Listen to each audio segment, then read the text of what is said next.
Shalom, shalom bien-aimés, heureux de vous retrouver encore parmi nous et heureux de vous voir être connectés à nos émissions, à notre chaîne YouTube, à notre chaîne de Facebook, et nous bénissons le Seigneur pour votre présence parce que vous êtes une bénédiction et que sa parole trouve place dans vos cœurs et dans nos cœurs et que nous puissions être des lampes et la lumière dans ce monde obscur que le diable veut réellement détruire par ses ruses. Aujourd'hui encore, nous sommes heureux de rendre gloire à Dieu qui nous a fait grâce de partager encore la parole de Dieu avec vous. Et aujourd'hui, nous allons parler encore d'un sous-thème. Notre thème principal, c'est se dépouiller du jézabélisme. Et donc, parce que le Seigneur veut une église sans tache ni ride, une église qui vit dans la sainteté totale, dans la sanctification totale, la sanctification de l'esprit, de l'âme et du corps. Car il est écrit que votre être tout entier, votre esprit, votre âme et votre corps soient conservés irrépréhensibles lors de l'avènement de notre Seigneur Jésus-Christ. Cela est écrit dans 1 Thessaloniciens 5, verset 23. Et donc, le Seigneur veut une église sans tache ni ride. Et que le Saint-Esprit nous aide et nous façonne afin d'être à l'image de ce que Dieu veut. C'est même la raison d'être du Saint-Esprit sur la terre pour préparer l'Église, l'épouse, à être parée, non des joyaux terrestres, mais des joyaux célestes, des parures célestes, les parures de l'Esprit, afin d'être cette épouse sans tache, préparée pour rencontrer l'époux. Que Dieu soit loué. Nous allons dire encore merci au Seigneur. Saint-Esprit, merci pour ta présence. Glorifie Jésus-Christ pendant ces moments de partage et laisse que ta parole trouve place dans nos cœurs. Saint-Esprit, éclaire-nous, instruis-nous dans les voies divines afin que nous discernions quelle est la volonté de Dieu, afin que nous découvrons ta parole et comprenions ta volonté et que nous marchions dans tes voies. Sois béni et que la compréhension de l'Esprit nous soit donnée afin de mettre en pratique ta parole. Donne-nous ta force, Père, au nom de Jésus-Christ. Amen. Nous allons continuer notre sous-thème sur se dépouiller du jézabélisme. Oui, l'Église doit se dépouiller du jézabélisme parce que l'Église du Seigneur est corrompue. L'Église a fait pacte, a pactisé avec le monde, a pactisé avec le diable et a pactisé avec beaucoup de choses qui mettent à mal notre communion et notre relation avec le Seigneur. Nous allons parler d'un sous-thème aujourd'hui, c'est dépouiller des mèches, des perruques et de tous les cheveux artificiels. Donc, nous allons parler sur les mèches, les perruques et tout ramification, tout ce qui est artificiel que nous mettons sur la tête au nom de la beauté, au nom de la mode, et que le Seigneur Saint-Esprit nous aide à mieux comprendre sa pensée et sa volonté. Nous allons lire 3 passages. Le premier passage se trouve dans Ecclésiaste 3, verset 14, et le deuxième se trouve dans Ésaïe 3, verset 24, et le dernier se trouve dans 1 Timothée 2, verset 9. Et donc, que le Saint-Esprit nous aide à lire ces passages et que nous comprenions ce que nous allons parler. Nous allons expliquer l'origine de ces cheveux que nous mettons sur nos têtes et que le Saint-Esprit éclaire la lanterne de chacun. Le Saint-Esprit éclaire, renouvelle l'esprit et l'intelligence de chacun pour que nous comprenions la volonté de Dieu et que nous discernions ce qui est bon, agréable et parfait. Car le Seigneur veut une église qui lui est agréable. Béni soit le Seigneur qui nous a fait grâce de connaître ces choses. La Bible dit: n'aimez pas le monde ni les choses qui sont dans le monde, car les choses du monde sont corrompues et marketées par l'ennemi. Nous allons lire Ecclésiaste 3, verset 14. La Bible dit ceci: j'ai reconnu que tout ce que Dieu fait durera toujours, qu'il n'y a rien à y ajouter et rien à en retrancher, et que Dieu agit ainsi afin qu'on le craigne. Ah oui, la Bible, je reprends la lecture. Ecclésiaste 3, verset 14. J'ai reconnu que tout ce que Dieu fait durera toujours et qu'il n'y a rien à y ajouter et rien à en retrancher et que Dieu agit ainsi afin qu'on le craigne. Et vous allez constater que nous corrigeons Dieu. Dieu t'a créé avec des cheveux naturels. Il t'a donné, nous, les Africains ont leurs cheveux crépus. Les Européens ont leurs cheveux longs. Donc vous allez constater que chaque peuple a des types de cheveux et chaque enfant qui naît sur la terre a des types de cheveux. Nous devons tout juste faire quoi? Soigner notre chevelure, soigner, prendre soin et non pas modifié et non pas corrigé. Ne change pas la texture de ta chevelure.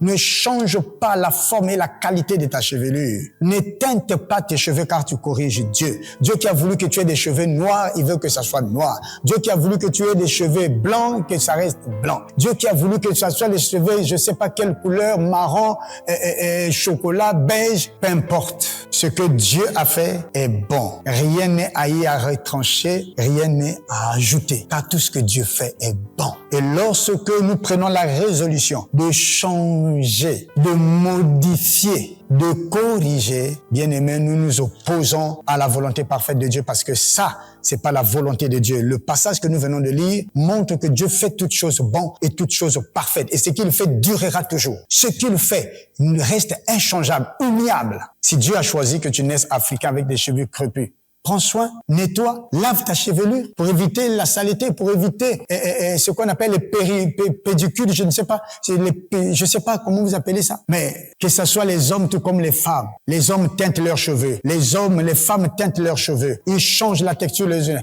Ils fritent leurs cheveux. Bien aimé, pour tes ceux qui n'avaient à la péter. Au côté à Zazou, au la curly, bien aimé. Nettoie ta chevelure. Nettoie, prends soin de ta chevelure. Prends soin de toi. Utilise les produits naturels pour te nettoyer et pour nettoyer ta chevelure et ne modifie rien. Car ce que Dieu fait dure toujours et durera toujours. La Bible dit clairement, rien n'est à ajouter, rien n'est à retrancher. Et nous constatons, lorsque tu ne te contentes pas de ta chevelure naturelle et tu vas te tresser les mèches, laisse-moi te dire, tu corriges Dieu. Tu dis à Dieu que je suis pas content de la qualité de la chevelure que tu m'as donnée. Voilà la chevelure que je veux. Voilà la qualité, la marque que je veux. C'est une manière de corriger Dieu. Et lorsque tu vas teinter ta chevelure, tu veux montrer à Dieu, moi je veux les cheveux roux ou les cheveux jaunes ou les cheveux, je ne sais pas, chocolat ou bien des chocolats. Il y a des gens qui teintent leurs chevelure en couleur verte, couleur, je ne sais pas, gris, les couleurs grises, la couleur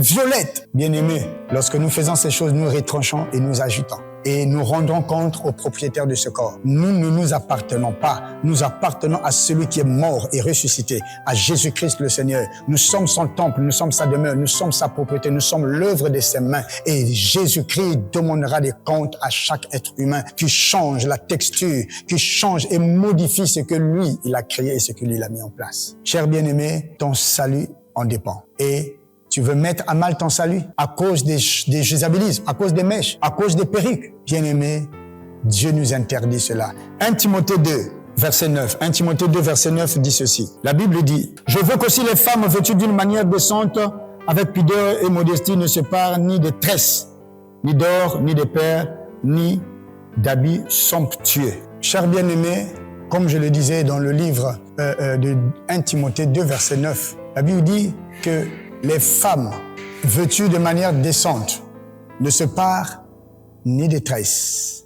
Et donc, vous allez constater que la Bible nous interpelle, comme nous l'avions lu dans le livre d'Ecclésiaste 3, verset 14. L'œuvre que Dieu fait, elle est parfaite.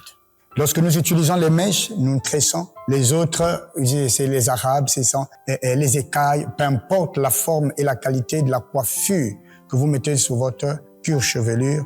Mais laissez-moi vous dire, le Seigneur ne veut pas que nous retranchons et corrigeons quoi que ce soit. Chers bien-aimés, nous voulons parler de l'origine des mèches. L'origine des mèches. Bien-aimés, vous allez constater que Jézabel, qui est la prêtresse de Dieu, qui encourageait les dieux Baal, qui encourageait le peuple de Dieu à idolâtrer Baal. Et vous allez constater que dans le culte de Baal, et même en Égypte antique, vous allez constater qu'il y avait des formes de chevelure qu'il faisait, ou de formes de tresses qu'il faisait, qui avaient la forme des serpents. Vous allez constater derrière les mèches, il y a vraiment l'esprit de serpent. Vous allez constater que Méduse, vous allez constater que la divinité Méduse, que ça soit Versace, et sur leur tête, il y a des serpents.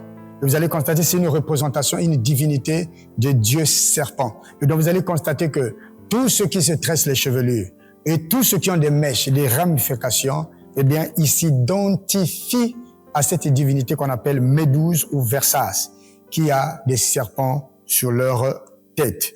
Et donc, comme je l'ai dit, nous voulons découvrir le but des mèches, perruques et toutes les extensions que les femmes mettent dans le but de s'embellir, d'être beau, d'être belle, d'être attirante, séduisante. Et laissez-moi vous dire, une telle beauté a pour objectif de nous éloigner de Dieu, de nous éloigner du Seigneur. Bien-aimés, nous voulons parler d'abord, avant de parler de l'origine, nous allons parler le but de ces faux cheveux et nous parlerons sur l'origine. Premièrement, pourquoi l'ennemi a mis en place cette stratégie? Bien-aimés, peut-être nous pensons que c'est pour la beauté ou pour l'élégance, mais c'est une stratégie diabolique venue depuis le monde des ténèbres pour égarer plusieurs femmes, pour réclamer plusieurs femmes, afin que la parole de Dieu que nous venons de lire dans Ecclésiaste 3, verset 14 et 1 Timothée 2, verset 9 puisse les condamner à la fin de leur vie sur terre, dans l'au-delà. Mais bien aimés, plusieurs femmes ont servi Dieu avec vérité, avec sainteté, mais une seule chose les a réclamées, les mèches. Seule chose les a réclamées, les perruques. Le Seigneur, voilà pourquoi, donne à plusieurs hommes et femmes de Dieu, enfants de Dieu, serviteurs de Dieu, plusieurs expériences dans l'au-delà pour voir ce qui se passe de l'autre côté, c'est-à-dire en enfer, dans le séjour des morts.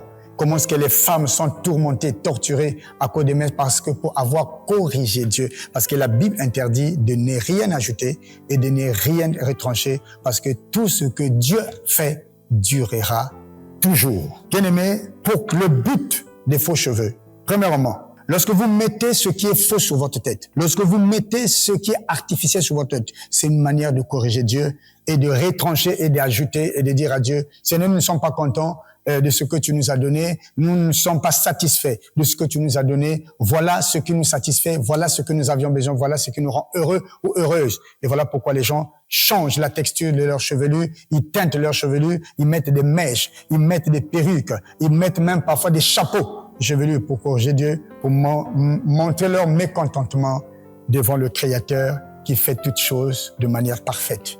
Et nous les humains, qui sommes-nous pour corriger Dieu ou pour modifier ce que Dieu a corrigé? Dieu ne nous a pas interdit de prendre soin. Dieu nous dit de prendre soin, de soigner, mais pas de modifier, pas de corriger, pas de déplacer les bornes que Dieu a établies.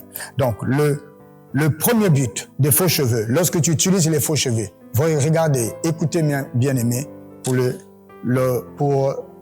but. Premièrement, lorsque vous mettez les faux cheveux, vous reniez votre identité naturelle créée selon l'image de Dieu. Vous êtes créé selon l'image de Dieu. Vous êtes à l'image de Dieu. Vous avez été créé de manière parfaite, car ce que Dieu fait est accompli de manière parfaite. Mais lorsque vous mettez des faux cheveux, vous reniez votre identité naturelle créée selon l'image de Dieu. Deuxièmement, lorsque vous mettez les faux cheveux, parce que ce qui est faux n'entrera pas au ciel. Lorsque vous mettez les faux ongles, les faux cheveux, les faux cils, les faux, rouge à lèvres, je ne sais pas, tout ce que vous mettez, sachez-le que ce qui est faux n'entrera pas au ciel. Deuxièmement, lorsque vous mettez les faux cheveux sur votre tête, vous reniez votre appartenance à Christ, parce que vous corrigez Dieu, parce que vous avez décidé de faire ce qui est à l'opposé de Dieu et vous reniez votre appartenance à Christ lorsque vous mettez le faux sur votre tête. Troisièmement, le troisième but, lorsque vous mettez le faux cheveu sur votre tête, les perruques, tout ce qui est faux, faux ongles, faux cheveux, faux cils, laissez-moi vous dire, vous corrigez Dieu dans son œuvre. Or, ce que Dieu fait durera toujours. Et ce que Dieu fait est toujours bon. Vous corrigez Dieu. Quatrièmement, lorsque vous mettez le faux cheveu sur vous et vous opposez et défiez Dieu, vous opposez et vous défiez Dieu dans son œuvre parfaite. Cinquièmement, lorsque vous mettez les faux cheveux, le faux cils, les faux ongles, surtout les faux cheveux, puisque nous parlons sur les mèches et les perruques, vous faites quoi? Vous vous identifiez au démon sirène ou au démon serpent. Lorsque vous mettez les mèches, vous vous identifiez au serpent, vous mettez les serpents sur vos têtes et vous vous identifiez à ces divinités, à ces esprits serpents. Septièmement, lorsque vous mettez les faux cheveux sur votre tête, et laissez-moi vous dire, vous reniez l'alliance de Christ et vous faites l'alliance avec les esprits en portant les objets artificiels ou en portant les objets qui leur appartiennent. Et donc, vous pactisez et vous faites alliance avec l'ennemi lorsque vous portez les faux cheveux. Voilà pourquoi il est très important de prendre conscience, de renoncer à tout cela, de renoncer à la chair à ses œufs et à ces produits cosmétiques qui sont venus, qui ont été mis en place par l'ennemi pour défier notre foi, pour mettre à mal notre salut en Jésus-Christ. Vous direz, est-ce que les mèches à cause des mèches, je peux manquer mon salut? Oui, bien-aimé. Parce que tu fais usage de la propriété de l'ennemi et l'ennemi te réclamera. Laisse-moi te dire, la Bible l'appelle l'accusateur de frères. L'ennemi t'accusera parce que tu as fait usage de ce qui lui appartient.